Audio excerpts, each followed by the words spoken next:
so many things will happen, especially in our space, you know, where we live. We need to, love each other. So me, my philosophy and everything I do is all about love, because I need to, we need to have that kind of love for, things to be, normal, and we don't want to do things whereby it will bring some sort of confrontation, agitations, and all those things. So love must set in. Love must set in, but you haven't set in for a while with the audience. Now, what have you been up to? Where have you been hiding, if you have been hiding? I haven't. I've been. Someone would say one corner. Minding your business. Yeah, you know what I'm saying, and then trying to put things together, because the music scene has totally changed. So I decide to, be behind. The scene or closed doors, and then trying to figure out what kind of music our people want, because people know me with a different kind of music style, and now the trend has changed. So how do I get connected with the people now? Let's walk through that path a little bit. Right. You grew up in a music family. That's right. In fact, your father is an iconic legend Musician, in music. That's right. And that's where you got your love. That's right. So tell us about that journey and what changes you talk about when you say the music scene has changed. Right. Okay. So I grew up in a music family. I have a cousin who's a musician. I have a brother who's a musician. My father was a musician, and so that's where I started from. And growing up in a music home, I learned a lot about music. Especially with live performance. Sikadra Band, was that your first exposure to live band music? No, my father's band. Okay. My father's band was a Jekus and his Kantamantu band, and then from there Sikidra Band, which was led by Nana Tufo. Okay. Nana Tufo, who may his soul rest in peace. And then I played Juwalaka Butterfly 6 as well. And apart from that, I joined a couple of bands. Amazing Six. There was a band in Dankwa Circle called On Sounds Unlimited. Couple of bands. I even used to jam with GPR2 band in Kumasi. A whole lot of bands. So yeah. So I've been in this performance. Yes. Till date. And how has that changed? When you talk about changes, you said that the people's tastes and preferences have changed. What was it like when you set out to be a musician, and what do you think the changes have been now? Okay, so you see, when I started as a solo artist recording my own album, we used to do a lot of live instruments when it comes to, let's say, recordings. But now everything is based on computer. Even though we used to like add few things back in the days, but now everything is just computerized. Yes. Is that a good thing or a bad thing, these changes that have come about in the music industry? It's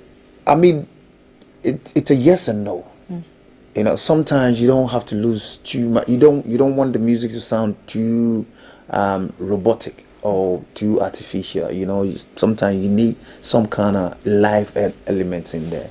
So to me, that's my opinion, though. That's how it's supposed to be, not us drifting too much away from.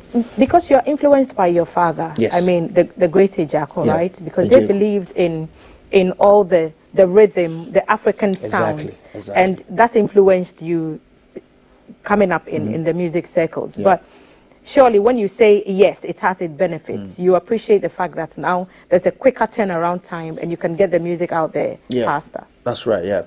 But I'm saying we shouldn't lose too much of the elements, because once we decide to just go all out with computer, it sounds a bit robotic, and then it doesn't sound natural. You know what I'm saying? Because everything has to be is either on there's a word we use when we're programming songs, we got quantize. Sometimes you don't have to quantize everything. You know, some have to, you know, you have to get the feel of, you know, that static. You know, I don't know. Maybe you don't know. You can't understand what I'm talking about. But the people who know music and who yeah, understand I the understand. terminologies That's that right. are used in music, Yeah, they understand where I'm coming they from. would appreciate it. That's Was right. anyone surprised when you decided to walk the music walk in your My family? father. When did you do that? My father was. Was he? Yeah, because he, being who he is, he was surprised? yeah, because he didn't, you know, expect me to do music. He was expecting me to be a footballer. Your dad was expecting you to be a footballer? Yeah. It's the first I've heard any parent from that time, Yeah. I mean, wanting their child to be a footballer. Yeah, it was so shocking. Like, from, I mean, how many years ago, people didn't like their, you know, kids playing football. But my dad, you know, wanted Tell us me how the realization came for you that music, this is it. It's not your father. Okay. It's not anybody else. It's you. It's Kwaisey. It's you. Yeah. So okay. So it got to a point my father or my dad needed someone to be a copyright singer. I don't know if you understand the word copyright. You know, that, you know, back in the days they call it soul singer. You know, you need to learn different songs. The band understand what I'm saying. They're all nodding, and I'm just sitting here trying to see if I get a copyright singer. So a copyright singer, you know, you learn different songs, all the popular songs. You know, let's say a song comes out tomorrow and it's a hit. You need to learn how to sing it because you have gigs. Yep. You know, and people would want to hear those songs. You know what I'm saying? So my dad needs one, and you know, they trying to get a couple of them people to, you know, do auditions, you know, and see if they can get one, and they couldn't. And one of the bandsmen, the leader of the band, said, Eja, it's a question you me ato. And my father was no. Maybe so bobo. Uncle football. Yeah. And they were like, no, you know, let's try. So they started with 3 songs, which I, you know, that time I could like sing it well. Do you remember those songs? Yes, I do. Which ones? I think it was Mehiri Dada Same Wame by Nana Tufo. Dada Lumba's Mami Se Oba Kojo. You know that song, and then Kojonchi's. Yes, Kojonchi's. I think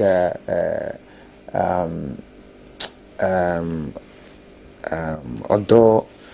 How do you call it? This song. There's a lot of Odo music in I'm trying to remember that song. Yeah. Odo Maya. But you did them. Yes. And your father was impressed. He at that point he had no choice but to accept. I think it took like a month and a half for him to accept it. How old were you at this time? I was, I think 16. 16. Yeah, so you 16, were in maybe high school? Yeah. So you know, so I was doing both, you know, band and, you know. And schooling? Yes. Where was school? What was your school life like? Were you in entertainment as you got older? I wasn't. Surprisingly, I was playing football in school. Which made your father very happy. Yes. But you still sneaked your way into the music sessions. Well, I think it was that leader who pushed me into it. Yeah, he made me change my mind from playing football to music. Yeah, I think that leader. And so I know my dad wasn't happy about me, you know, switching and all that. But then at some point he has to accept it because he needed someone to, you know, be in that position. So, yeah. Why did he want you to be a footballer? Were you very skilled as a football player? Yes. I don't know what he saw, but he feels I could play. Who was the top Ghanaian footballer back in the day? Maybe he wanted you to be like that. Opokunti. Yeah, he loves him so much. And I remember he had these pictures in the house. Yeah, I think they were friends or something. Yeah. But you disappointed him. Yes. And then you took up that role to be the copyright singer. Yeah. And where did things progress from there? Because you've mentioned Nana Tufo, you've mentioned Joel Aka. What was that progression? Well, from there, I had a chance to travel out with him. Okay, where did you go? We went to the UK. Okay. And so from UK, so I went to UK, and then I decided to settle down there. No, actually, he decided to leave me there. Okay. So, okay, then I said, okay. I wasn't happy. I wanted to come back to Ghana, but then he said, no. Stay there. If you're not playing the ball and you want so to you do actually music. tried to start a football career in the UK. Which part of the UK was this? No, I didn't start football career in there. At all? No, it was just music. So your father was just wasting all his energy asking you to get into football professionally. Yeah. And it wasn't happening. It wasn't happening, yeah. It wasn't. And you it did decided to happen. go into music. Yes. Did that happen in the UK as well? Yes. Okay, That's tell us about that that's where I learned sound engineering and recording. Okay. From. So when I went to UK, I decided to, study the engineering and I started producing and recording other people. What was it like working with Nana Tufo? I mean, I see the names I see of people who are closely assigned to. I just want to start from them. Nana Tufo, like legendary status. Yeah.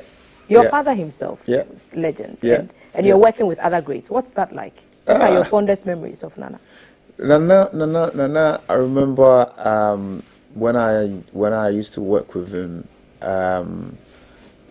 anytime I'm in need of money or anything, I'll just go walk past his house, like maybe a couple of times. And then he'll be sitting somewhere with his friends, playing draft. And then the people will be like, hey, and then you're buying with him. Then he'll be like, yeah, he can tell. Yes. You're his son, so he knows. So then he'll be like, Beji. So then, and he'll be advising me as to, how I should do things, so I can also make it, if I want to do music, things that I need to do. Even though my dad was also giving me those advice before, I moved out of my dad's. I started with my dad, but then later I decided to move away from my dad because I wanted to be on my own. Person. Yeah. So he gave me a lot of advice. Joel Aka also did the same thing, and so to me that was what I learned so many things, and at some point I even work with our own big brother Kwaisey Pee. I also learned a lot from him. So this thing with Kwaisey, it's interesting because sometimes people almost want to confuse two voices. Yeah. And Kwaisey is so big. Do you feel that he's some big shoes that you're stepping in, or do you find that he's this huge tower before you, even when you were making your way into the space, knowing that he was doing the same kind of music that you were doing, high life? To me, I don't think that the shoes are too big, and to be honest with you, I'm not even trying to fit in that shoes. I cannot even say that. No way. I think Kojo is Kojo, and I am who I am. Does it bother you that people try to compare? Almost? It doesn't. Who don't want them to be compared with a great acts like Kojo? Like, you're here and people are like, oh. Anyway, in actual fact, you look like Oprah though, and they go like, oh, you look like Oprah, and they'll be like, why are you comparing me to Oprah? No, he's huge. He's huge. So it's a plus for me. There are huge people in your background. Rex Soma is your cousin, we are told. Yeah. So this is your family. When you sit around at a table to have dinner, like what's happening there? Because then who is the star? everybody is unique in their own way, and everybody is star in their own way. So that's what I believe. Your career, though, has not been defraught of its own challenges, has it? Because we hear of beefs from time to time. You now confess who this beef that the birds are whispering in my ear. So the beef there this year, I think they should change it. We should try change it and make it chicken a little bit. Why? Do you have the beef have beef? been like they've been too many now. So okay. What do you think? Your honest opinion before maybe I will ask you questions based on what you say. All right. What causes these beefs with you and these friends of yours? Friends? When you say those, friends? Those do you okay? So there's this story about you and, for example, Chris Waddle. What's going on there? I want you to be the one to tell me. All that I may have read, backbench. Yeah. What's your story with your interaction with Chris Waddle? Chris Waddle is my brother, my little brother. That's so our last what happened? There's nothing. You're not beefing? No. It's our people, the perception, and because I don't know what they've seen or what they've heard. He's my brother. He's a blood. Well, so is it that you see these bloggers? They are listening to this one, so we want them to get it straight this time. Was there ever a point where you had a disagreement that became public? No, that never happened. Nah. So where do you think this conception or misconception comes from that you have beef with Waddle? That's what I'm saying. I can be friends with you, with pure friends, no strings attached. But people will sit back and be like, oh, meanwhile, there's nothing going on. So it's perception. So is it just for social media buzz? Is it just to keep your name in the news? No, I think I'm old. I'm too old for that. It's not. It's not. That's how people want to think. So sometimes you leave them to think because, I mean, in Ghana and in the media space, people feel like, controversy. And it does sell, doesn't it? Yeah. It keeps your name in the stories, in the news, in the when news perhaps space, your music isn't. Yeah. And so for some, the idea is if I want to make a song and I want to make it hit, first make the news, and then when my name is on everybody else's lips, then I drop some music. Yeah. Have you used that strategy before? I haven't. Me, I always, come out and say thing the way they are, and if it comes out as controversial, then so be it. I think you need some love, so let's go listen to Kwaisey Pee, Mihia Odo. Let's get some love into this conversation and perhaps bring you some memories. I know some of you performed this song to some loves in your life. Relive the moments.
Yes, yes, yes. Kwaisey Pee is with us at the breakfast table. We are scooping his thoughts on several items.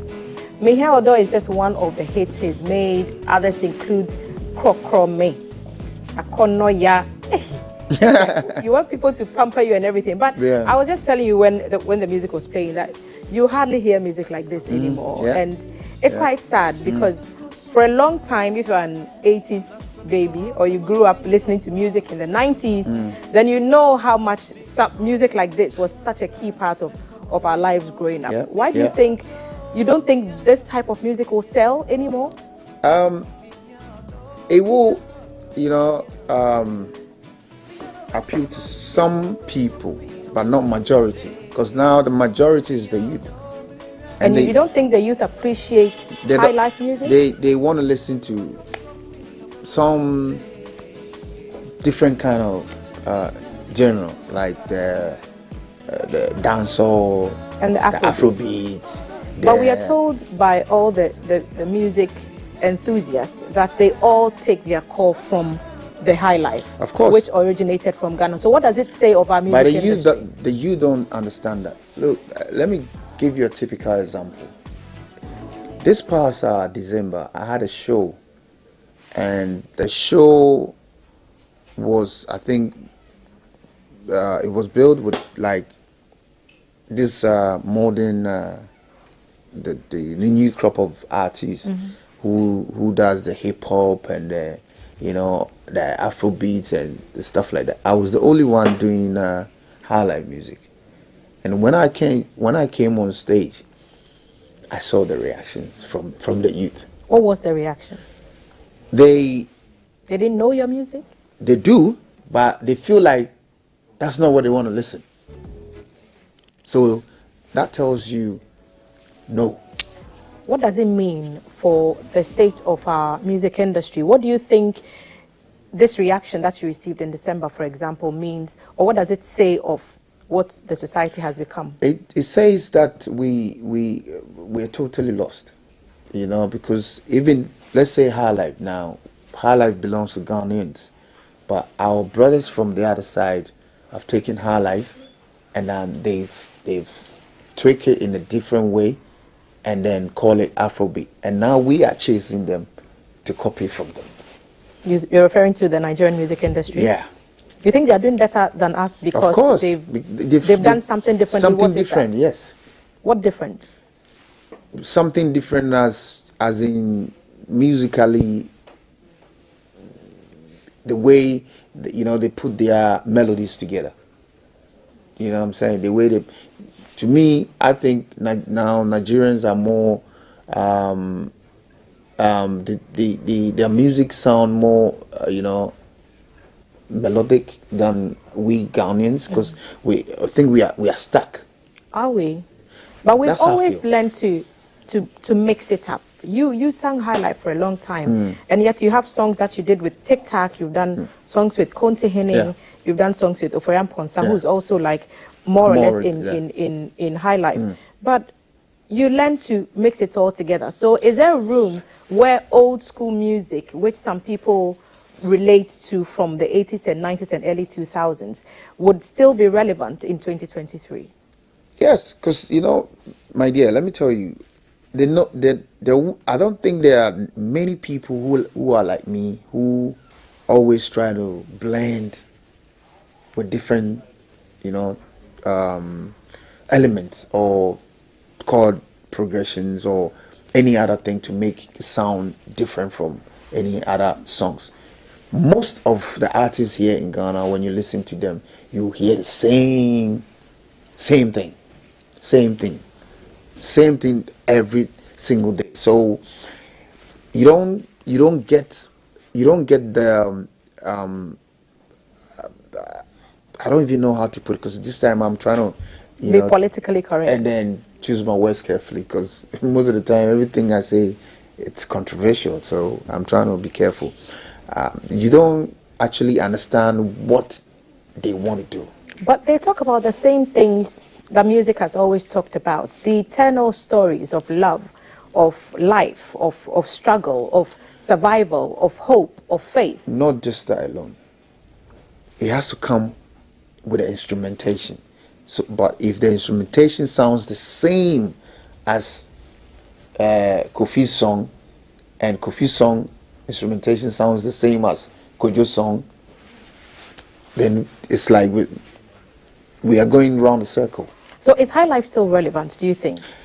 To be honest with you, I can tell. I can tell. I could, from the way things are going and the way I see things as a musician, I cannot tell. Would you still do high life music? I'm still doing high life music. So I'm still doing we'll talk about what you're working on and what you'll be doing in a little bit. But because we are talking about the current crop of musicians, who do you listen to? I listen to Kitty. Okay. Yeah. Only him? Yeah. I mean, what do you like about him? That's only, I think, artists I pay attention to. What do you like about his craft? Style of music, style of dressing, the way he carries himself. Yeah, I think he's on point. If you could say a word to the new crop of artists, what would it be? Because I'm quite saddened that we don't think, at least I'm not getting the impression from you that you high life is still maintaining its pride of place where it should be, because it's authentically Ghanaian. So if you could tell new artists anything about how to incorporate high life more, or how to make more high life oriented music, what advice would that be? My advice will be, you know what? Let's take the quails and the amponsas and maybe tweak it a little bit, and then make it sound much better from the indigenous. Like a remix of the old classic. Yeah. Would that work? It will. Well, it will, because, like, for example, I mentioned Kitty's name, right? I think if he takes some song like, or rhythm like Yam Ponsa and do something crazy with it, it will sound much better. Bearing in mind all the copyright issues that now have become topical in music circles. It's our rhythm, so there's no copyright issues. Okay. Yeah, because me, I play most of my songs are kwao. Kwao is our rhythm.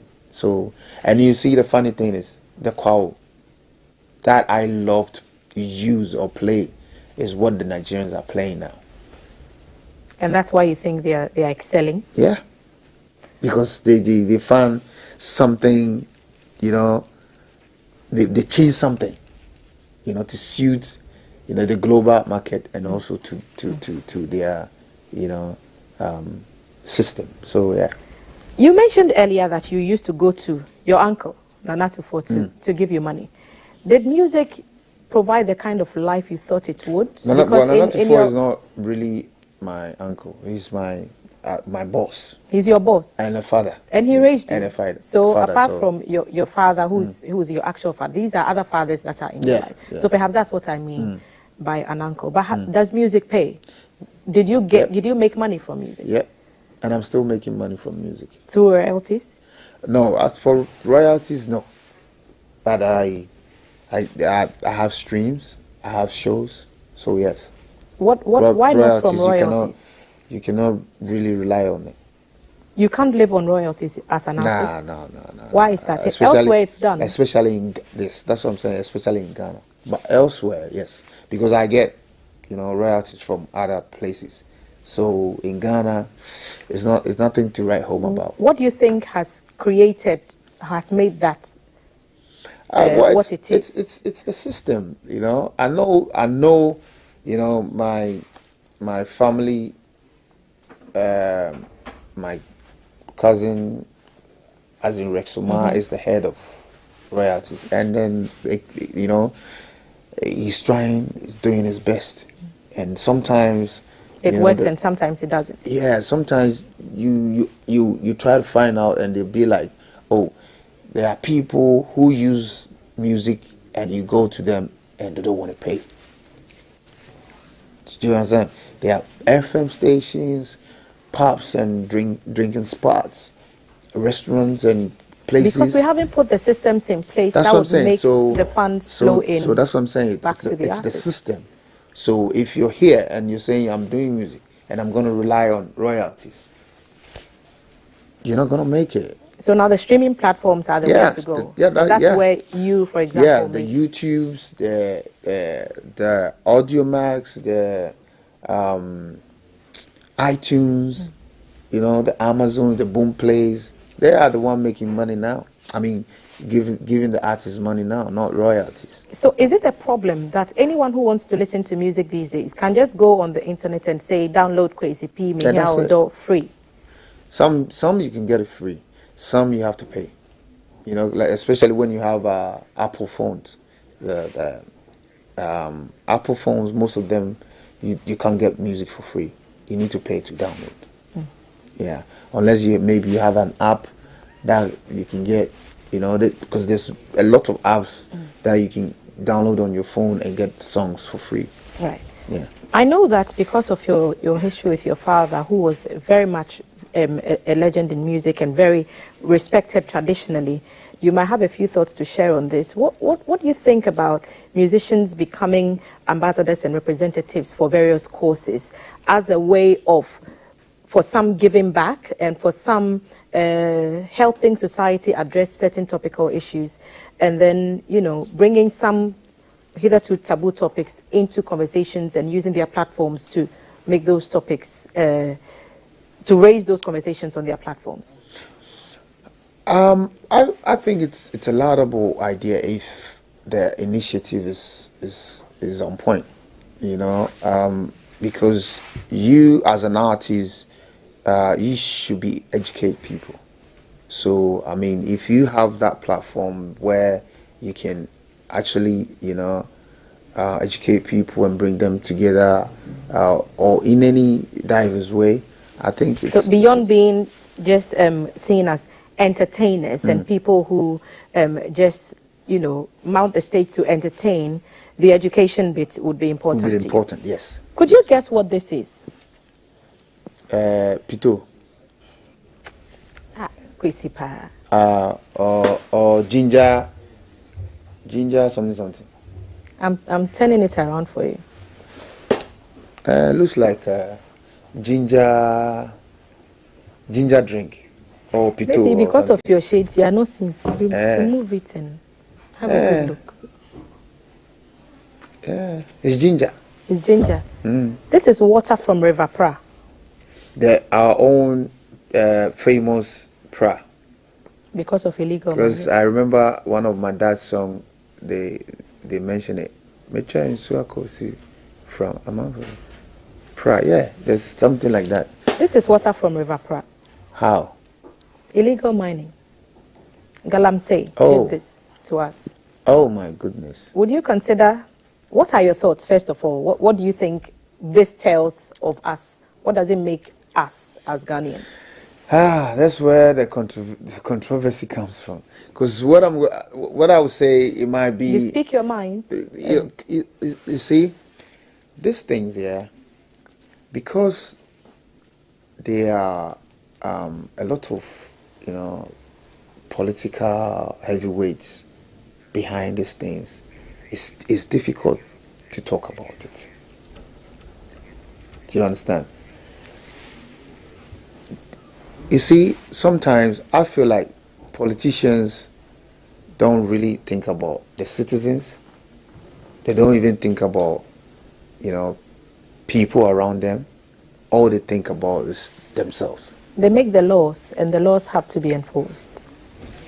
But are they enforcing the laws? That's the question. Because, like I said, I'm pretty sure that this galamsey, whatever that's going on, they have heavyweight political, you know, people, influence behind the people who are doing this galamsey thing. And they know. Can we win the war? It depends on how. You see, everything is about leadership. If our president, you know, our father, our everything decides, you know what, this is what I want to achieve, and so I'll make sure I end this, it will work.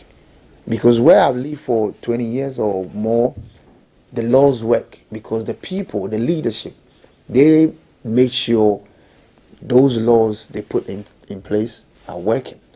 So if we put laws in place and we don't make sure, or we don't see to it that the law works, trust me, nothing will work. Let's go back to our screens. You have some exciting things happening in your studios and across your platforms, and you want to share a piece of that with the world. So this is the latest from Kwaisey Pee. Enjoy it. We'll be right back.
Skelele. Like the vibe.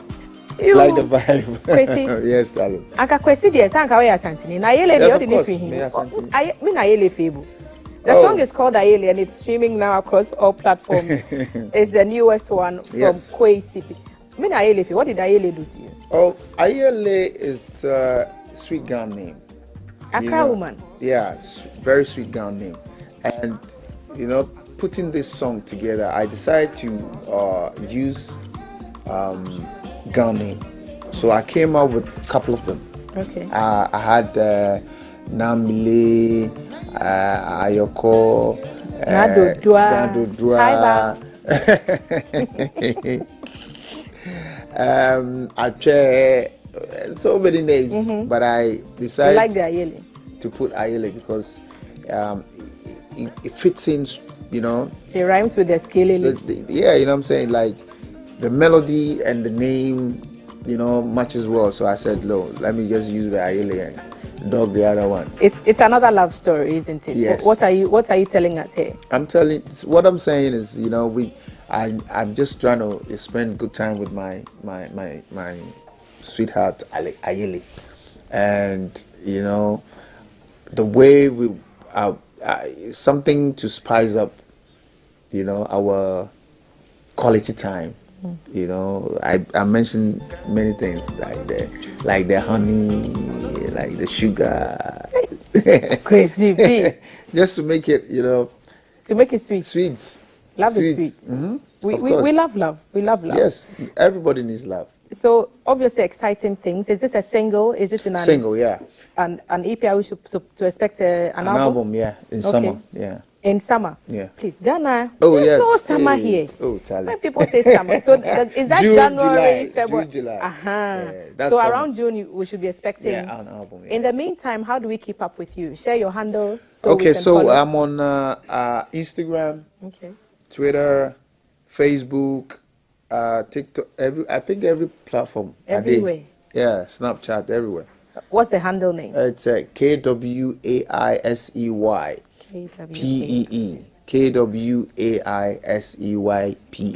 Kwaisey Kwaisey Pee. Kwaisey Pee. Yes. Your fans are watching you. Someone will say Kwaisey Pee. Kwaisey Pee.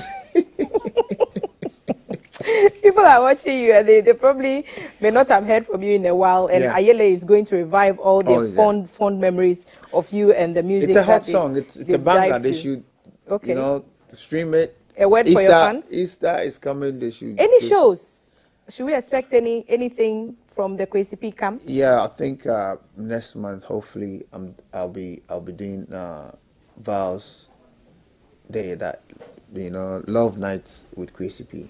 Love Night with Kwaisey Pee. Yeah. Where's that happening? We're still talking to the venue people. Okay. So yeah, we will come up with something. But that's something we should expect. Yeah, but that's the what's it called? Title for the show. Love Night with Kwaisey Pee. More to expect from then album tours. I'm trying to do nationwide tours as well. Okay. This year, yeah. Also it's this something, year. Yeah, it's something that. And in UK, you better with Chinache. And you, it's because last year I didn't go to UK. Okay. I've been here over a year. Loving it. It's home. It's home, yeah. It's home. It's just that Sikenu Butuma dream, but still we did. Shots fired. We've been doing this with Kwaisey Pee Adai, iconic Ghanaian high life musician, Best Male Vocal Performance, Ghana Music Awards, and several other awards to his credit. His new music, Ayele, is out on streams now, and you can enjoy it. Kwaisey, thank you so much. Thanks for having me. For sitting with us this morning. Thanks for having me. I'm sure the Love Night there, you'll invite us. Definitely. So that will be a part of the Valentine. Yeah, I'm pretty sure my manager will be talking We are to you. inviting Kwaisey to make us part of his Valentine. But we would have a massive Valentine's Day special for you right here on GTV Breakfast. And if Kwaisey's management is able, we'll put you on the bill. Yeah. How about that? Yeah. All right. Yeah. This has been our Scoop segment. Thank you so much, Kwaisey, and your team, for everybody who came with you today. And if you're a Kwaisey Pee fan, we know that you've absolutely loved seeing him back on your screens. Like I said, his new song, Ayele, is out on streams now. Enjoy it as you look forward to an album he intends to drop this summer in Ghana. That means June. So he's also working on a Valentine's Day show as well as a nationwide tour. Follow his social media handles, Kwaisey Pee. TikTok, everywhere he's there. And you can enjoy more of his music. Legend, high life music, evergreen, it never grows old, and that's what we enjoy from Kwaisey Pee. This has been the Scoop. I'm Thelma Taki. Follow my handles as well, and follow GTV Ghana for everything we do right here on GTV. There's more music to expect.